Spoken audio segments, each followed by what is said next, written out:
Notre première actualité du jour nous conduit vers les bureaux d'embauche des grandes entreprises japonaises qui ont décidé, en commun accord avec le gouvernement, de mettre l'accent sur les compétences des réfugiés.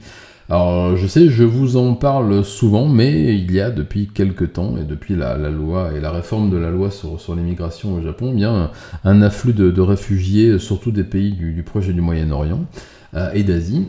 Et il se trouve que parmi tous ces réfugiés, eh bien, il y en a énormément qui sont compétents, formés et diplômés dans des secteurs d'activité qui recrutent notamment la communication, l'informatique, les secteurs de l'ingénierie, les secteurs du bâtiment, mais aussi de l'architecture, etc. Donc, eh bien, il y a pas mal d'entreprises qui, dans un programme gouvernemental, ont décidé de donner leur chance et de recruter directement bien dans les centres pour réfugiés.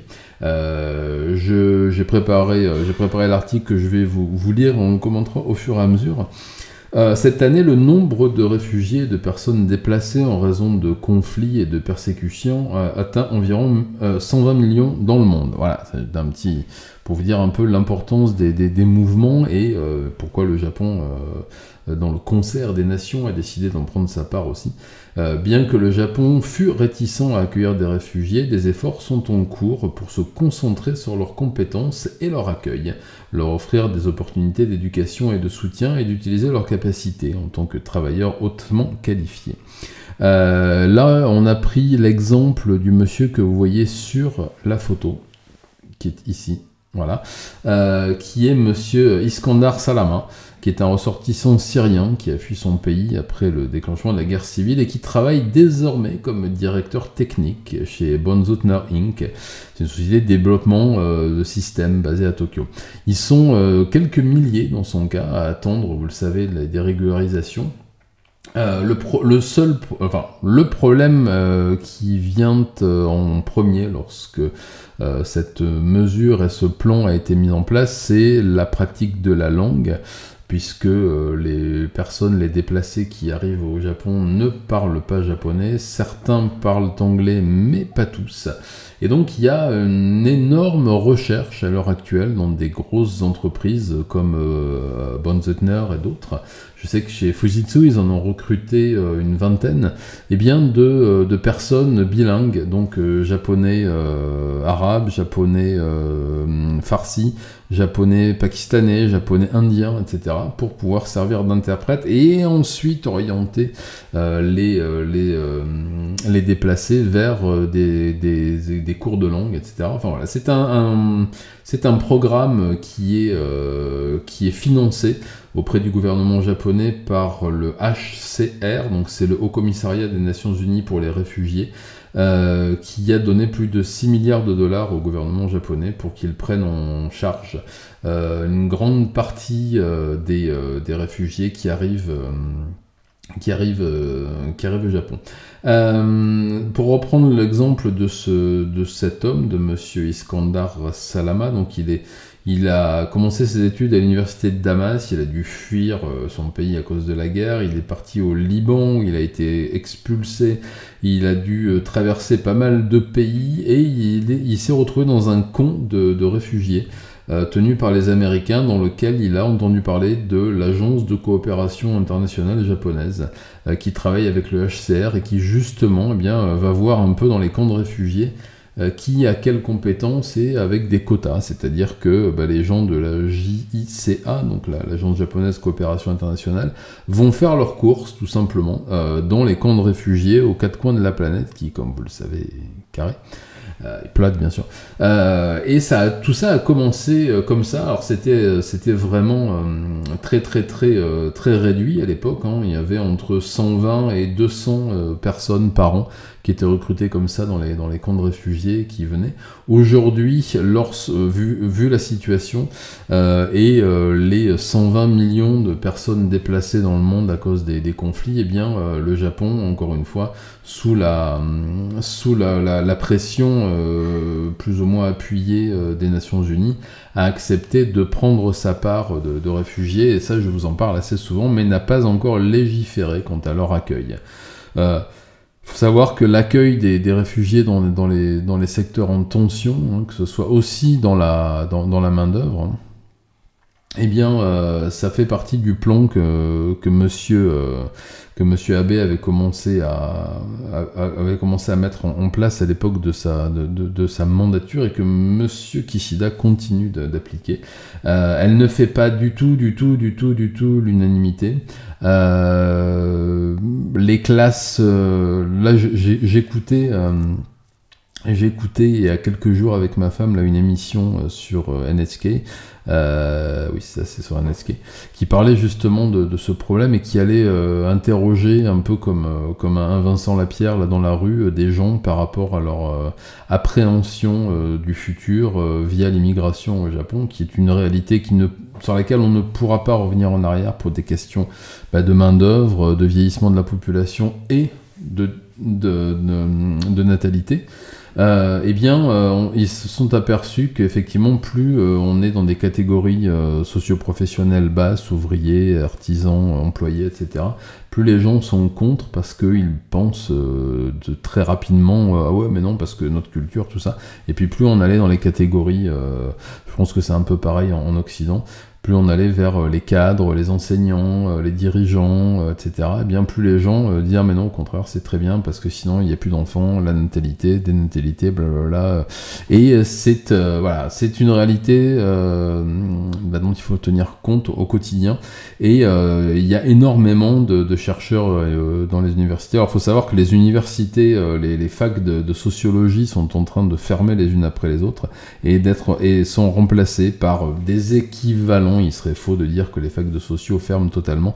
Elles sont remplacées par des équivalents qui sont beaucoup plus basés sur des projections à court terme, et des laboratoires de recherche sur justement ces problématiques de nouveaux personnels, de remplacement un peu des postes clés par des personnes venues de l'étranger. Mais je vous en parle suffisamment souvent. Le fait de permettre à tous ces gens qui ont fui leur pays d'entamer directement leur immigration par un poste dans leur secteur d'activité, ça permet aussi une meilleure intégration. Ça permet très très vite d'avoir un visa, puis une carte de résident et de travail. Et eh bien, ça marche plutôt bien. Là, on parle de ce monsieur, de monsieur Salama. Eh bien, c'est ce qu'il dit. Il dit: au Japon, depuis que je suis là, je ne suis plus un réfugié, mais un ingénieur informatique professionnel. Par mon travail, je veux aider les personnes qui souffrent dans mon pays d'origine en envoyant une partie de mon salaire à ma famille, a-t-il déclaré. Bon, ça, pour l'instant, la loi japonaise ne le permet pas trop, mais à terme, sur les pressions quand même maintenant je vous en parlais la semaine dernière, notamment de ces associations qui travaillent pour l'intégration des réfugiés au Japon, ça risque de pouvoir être une réalité d'ici peu. Voilà, je vous en reparlerai très rapidement. Je m'intéresse de plus en plus à cette problématique-là parce que elle commence à toucher aussi des gens qui sont dans mon entourage. Moi, j'y ai été confronté à l'époque, mais il y a très longtemps, où c'était pas du tout à la mode d'accueillir les gens comme ça, au contraire. Je vous livrerai certainement le témoignage de monsieur Sakashita Yuki, qui est un patron de multinationales japonaises, et qui était très opposé à l'immigration de masse, etc., et qui a changé son fusil d'épaule, et je vous raconterai certainement très vite pourquoi. Et vous verrez que les réalités économiques au Japon, en général, ont raison de tout. Voilà. Allez, on reparle de ça très vite, et news suivante.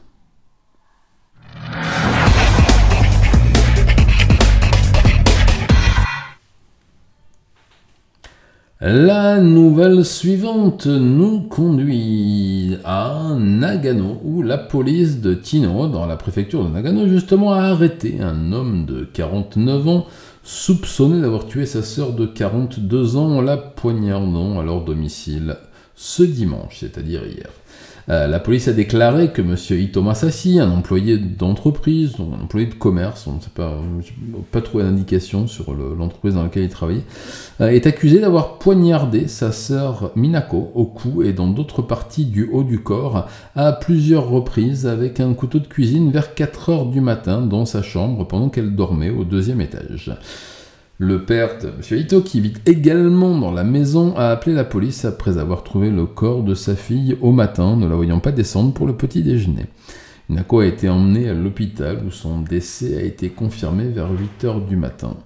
Ito a déclaré à la police que l'altercation avait commencé au moment où elle avait demandé d'arrêter de jouer, d'amener des amis à la maison, de moins faire de bruit et surtout d'arrêter de se servir de l'argent du papa pour payer ses dettes de jeu et payer les différentes activités qu'il avait à côté, puisque le monsieur qui a donc poignardé sa sœur, monsieur Ito Masashi, est aussi un grand client de bar à hôtesse, de bar à bouchon, comme on dit, et avait accumulé beaucoup de dettes qu'il espérait voir payées par sa sœur et par son père. Plusieurs disputes avaient éclaté entre eux depuis quelques mois, et la sœur s'était posée entre le père et le grand frère pour l'empêcher de piller le salaire de son père. C'est très certainement ce qui a poussé cet homme de 49 ans à assassiner sa sœur, puisque c'était prémédité. Il y a une violente dispute, les voisins ont attesté, le père aussi, et l'homme est descendu dans la cuisine. Le père pensait qu'il descendait boire quelque chose, soit ouvrir une bière ou sortir pour se calmer, et il n'en était rien, il était juste descendu à la cuisine, chercher un couteau et remonter assassiner sa sœur. Il a été mis en examen, il va être mis en examen, présenté au procureur mercredi, donc après-demain, où il risque bien sûr d'être accusé de meurtre au premier degré, assassinat, avec des circonstances aggravantes. Je ne manquerai pas de vous tenir au courant de la suite de cette terrible histoire. Affaire à suivre.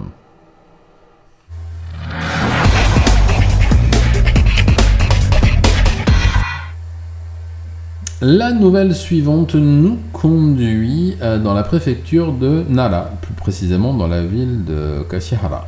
La police de Kashihara a donc déclaré qu'un homme de 45 ans arrêté pour suspicion de meurtre sur son ex-femme de 47 ans dans un café la semaine dernière, j'en avais un peu parlé, avait reçu une ordonnance de protection l'année dernière. Et là vous allez voir qu'une fois de plus il y a eu un petit manquement de la part des autorités. La police a déclaré que la victime, Takashi Harumi, avait déposé une plainte auprès de la police en novembre dernier contre son ex-mari, Takeishi Hiroki, un ouvrier de démolition violent et alcoolique qui, selon elle, l'a harcelé, voilà, d'après ce que disent les journaux, des déclarations du chef de la police. Le suspect avait poignardé son ex-femme au cou, au cœur et à la poitrine au café Komeda de la ville de Kashihara à 13h20 le 5 septembre dernier. Elle était décédée 1 heure plus tard d'une perte de sang importante et d'un choc. Selon la police, Harumi et sa famille les avaient consultés au sujet des violences domestiques répétées de Takashi il y a 3 ans. Il avait été arrêté pour suspicion de violences domestiques, viols conjugaux et divers actes de barbarie en mai 2021, mais libéré, faute de preuves.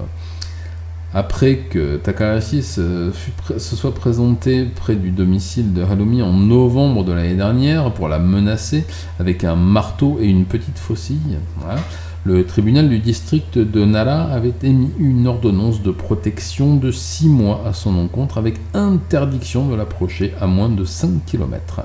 La police a continué à être en contact régulier avec Harumi et a récemment effectué des contrôles, le dernier datant du 21 août. Après l'expiration de l'ordonnance de restriction, un proche de Takahashi l'a accompagné au café le 5 septembre pour rencontrer son ex-femme et discuter de ses affaires, de lui rendre ses bagages, notamment ses objets précieux, et d'autres choses qu'elle avait laissées chez Takahashi. Après le départ du proche, les témoins dans le café ont entendu Takahashi et son ex-femme se disputer. Ils l'ont vu sortir un couteau de cuisine de sa poche et la poignarder à diverses reprises. ça vous connaissez déjà la nouvelle. Le proche a déclaré aux médias locaux « Hiroki est une personne honnête dans l'âme et je n'aurais jamais pensé qu'il commettrait un tel crime. Au fond, c'est un homme bien, je ne connais pas les dessous de cette affaire. C'était un événement soudain et inattendu, je suis très secoué et très surpris. » Vous savez, le fameux assassin qui dit bonjour aux vieilles dames, descend les poubelles, etc. etc. Voilà. Donc, c'est une nouvelle qui arrive moins d'une semaine après l'événement. On pensait que c'était un geste spontané, pas du tout, et le fait de découvrir qu'il y a eu une ordonnance de protection et une ordonnance d'éloignement qui n'a pas été respectée, mais de toute façon, il y a peu de choses qui soient respectées dans les affaires de violence domestique aussi poussées. Malheureusement, c'est très souvent que ça arrive dans les affaires dont je vous parle. On attend maintenant la qualification des faits par le procureur. Je ne manquerai pas de vous tenir informé des suites de cette affaire. Affaire à suivre.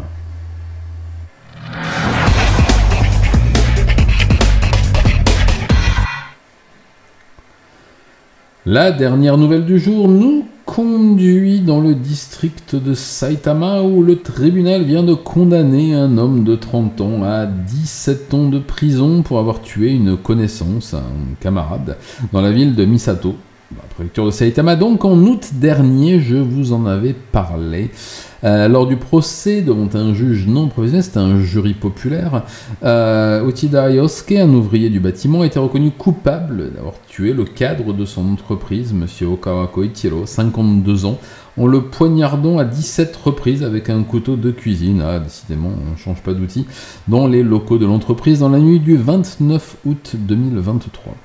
La défense avait demandé une peine plus légère, arguant que l'accusé avait été menacé par Okawa de rembourser de l'argent qu'il n'avait pas réellement besoin de rembourser, puisqu'il s'agissait, d'après lui, d'une avance sur salaire et d'un prêt qui avait été déjà pour lui remboursé par des heures supplémentaires qui n'avaient pas été notées dans les carnets de chantier. Puis là, il avait accusé M. Okawa de l'avoir poussé à bout par des accusations mensongères devant ses collègues sur les chantiers. Le président du tribunal, M. Murohashi Masahito, avait rejeté l'argumentation de la défense en déclarant que l'accusé aurait pu prendre des mesures telles que consulter son entourage, prendre un avocat, un conseil juridique gratuit, étant donné sa situation précaire, mais il a commis un crime de façon violente et avait déjà l'intention de tuer au moment de partir, d'où la requalification en assassinat. Le tribunal a appris que Uchida avait attaqué Okawa par derrière et l'avait poignardé à plusieurs reprises à la poitrine, au dos et dans le cou avant d'essayer de l'égorger. Même après qu'il soit tombé au sol, puisqu'on a vu qu'il y a eu des coups post-mortem, des coups de pied aussi au niveau du torse et de la figure. La condamnation, alors la réquisition était de 25 ans de prison, il a pris 17 ans. Je n'ai pas trouvé d'explication au fait qu'il ait pris beaucoup moins que ce qui avait été demandé. C'est quand même un meurtre extrêmement sauvage. Je vais voir si d'autres articles sortent sur cette affaire, voir un peu ce qui a pu motiver justement le président, monsieur, je sais pas comment on les appelle, le juge Murohashi, à lui mettre 8 ans de moins que ce qui avait été demandé. Donc je ne manquerai pas de vous en tenir informé très bientôt. Affaire classée, tant mieux.